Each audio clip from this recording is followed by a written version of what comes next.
صلی علی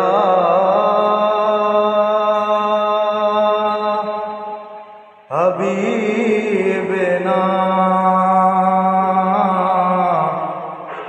صلی علی محمد ادا شان بیان उते अकबो जाते ॿुधंदड़ साहिब ईमान हुजे बेअदब ज्ञान बयान कबो तोड़े रईस या खान ई खान हुजे जंहिंजो साईं आ तंहिंजो सभु कुझु आ पोइ भली दुश्मन पाकिस्तान हुजे तंहिंखे लहर न लोॾो नाहे वीरल गिलाल रुगो राज़ी मदीने जो जवान हुजे सल्लल्लाहु अलैका या रसूल अल्लाह वसल्लम अलैका या हबीब अल्लाह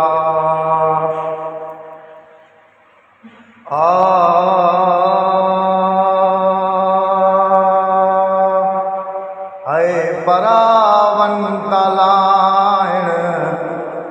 परेशानियूं परावन तलाइण परेशानियूं नबी पाक मुझे जुनी शानियूं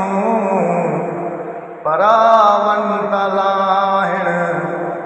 परेशानियूं परावन तलाइण तो पैजन सहम दर्दी हर को करे मगर केर धारन ते हथेड़ा धरे तो पैजन सहम दर्दी हर को करे मगर केर धारन ते हथेड़ा धरे मगर केर धारन ते हथेड़ा धरे चङे ऐं मथे सां महिरबानियूं चङे ऐं मथे सां महिरबानियूं नबी पाक मुझे जुनी शानियूं परावन तलाइण परेशानियूं परावन तलाइण परेशानियूं नबी पाक मुझे जुनी शानियूं असां जूं निगाहियूं ॾिसे ॾिसी मदीने में राणू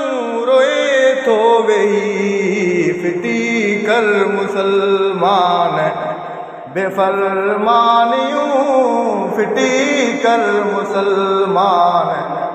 बेफरमानियूं नबी पाक मुझे जुनी शानियूं परावन तलाइण परेशानियूं परावन तलाइण परेशानियूं नबी पाक मुझे जुनी शानियूं बफरज़ंद जंहिंजा फिदा थी पिया मुहम्मद ख़बारिया तमाजी पिया जनाज़न के वापसि ॾियण जानियूं जनाज़न के वापसि ॾियण जानियूं नबी पाक मुझे जुनी शानियूं परावन तलाइण परेशानियूं परावन तलाइण परेशानियूं नबी पाक मुझे जुनी शानियूं मिठा मेज़बान जी वफ़ा बि ॾिसो त महिमान वारे जी शफ़ा बि ॾिसो कजने ता कजने हीअं कदरदानियूं कजने ता कजने हीअं कदरदानियूं नबी पाक मुझे जुनी शानियूं नबी पाक मुझे जुनी शानियूं परावन तलाहिण परेशानियूं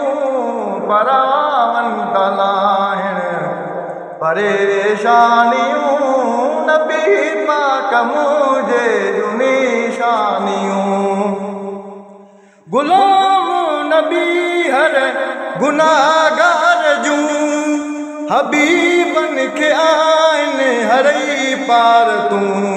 हबीबन के आइन हरई पार तूं त ॿियो को कंदो हीअं निगेबानियूं त ॿियो को कंदो हीअं निगेबानियूं नबी पाक मुझे जुनी शानियूं परावन तलाहिण परेशानियूं परावन तलाहिण परेशानियूं नबी पाक